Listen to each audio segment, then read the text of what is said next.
Hello and welcome to a festive special of Dialogues. And today we are speaking to Nishant Malhotra of Weaverstory. Brands are going back to roots, and Weaverstory is doing just that by keeping the handloom tradition alive. Today we are speaking to Nishant Malhotra of Weaverstory. Welcome, Nishant. Tell us that how this festive season has been special for you, for your brand. Any interesting trends that you have seen emerge? Thanks for inviting us.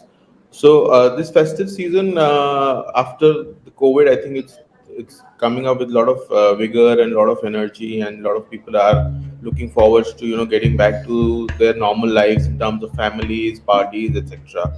So we are very hopeful that festive season is going to bring in a lot of joy, especially for the Weaver community because most of them have unlike the other industries, not stopped working because they're primarily cottage industries and they've been, kind of weaving.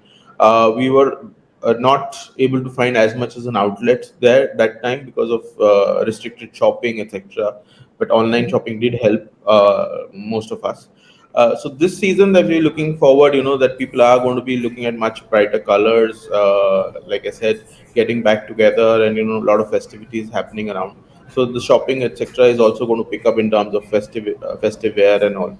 We've already seen that pick up with the Navratris coming in, and also with Onam down south. So Diwali obviously is very promising in terms of shopping. Also, we see that post COVID, the trend for people to shop for themselves and not largely for a community is kind of taking up, where you'll see a lot of people doing their own stuff and kind of collaborating, fusing, doing fusion in terms of style trends.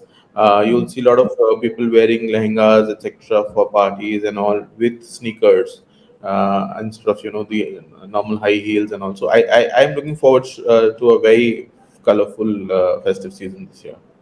Great. So Nishant, you're working with the handloom weavers and, giving them a source of livelihood. So when you go out with these products, what has the response been, of the corporate houses, of the consumers? See, the Weaver community has such been there for ages, and it's amongst the second largest. It's the second largest employer in the country. Right. But they've not had a very organized and structured place where they could go out and sell that product. And a lot of times the marketing itself was left for them to handle. So that is where we kind of stepped in and created a place where a person who's interested in buying an authentic, genuine product from a viewer could reach out to Weaverstory and buy one. And that's the role that we've been playing. And the receptiveness of the communities who wear handloom and appreciate wearing a genuine, authentic product is huge. For two reasons. One, that now they know that they can get an authentic product from somewhere. The other one is normally curation of a good weave and getting it done again is has been a challenge. A lot of these weavers have been moving out of the profession. Also, the demand and supply is always a mismatch because it is a hand woven product. It takes its own sweet time, and every weaver who needs to weave a sari has to have a certain time that they spent on the loom to get to that caliber to weave a immaculate piece of art. So that journey itself is about a 7 to 10 years journey for anybody. So for them to put in those hours, those number of years, has been a restriction. So because of that, the number of viewers have actually not grown as Used much. to. So that is why the demand is, I think, on the higher side. The supply is always constrained, but then that's a masterpiece that one somebody is looking at buying. So that's the difference between a weaver and a power loom or some other factory made product.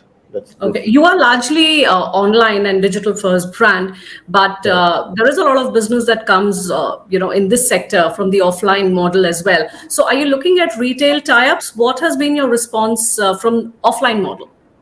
So we've been mostly online first, and that's how we started the journey.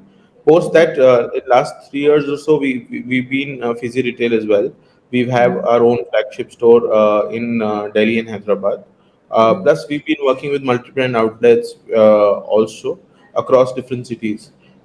We've been almost for last 4 years working with Taj Khazanas, and we are with them at around 12 different locations, and other multi-brand outlets also like Azaz, Barnias, etc. So we remain both online, offline. Our approach has been omni-channel because Let's talk about your global sales. So, any new countries where you are setting footprint? What is your expansion plan there? like I said, largely we are working online and on from our own website. Plus, we have tie-ups. We've already tied up with a couple of local players in the UAE. So they'll be Okay. selling for us, and they've already started selling for us online also. So there are, like I said, we are going to be omnipresent in terms of channel. So our primary market has been US, Canada, Australia, outside of India, and Singapore. And now we are also spreading our wings to Middle East and Great. You have been associated with Delhi-NCR for a few years now. Tell us how this association has helped you in your entrepreneurial journey.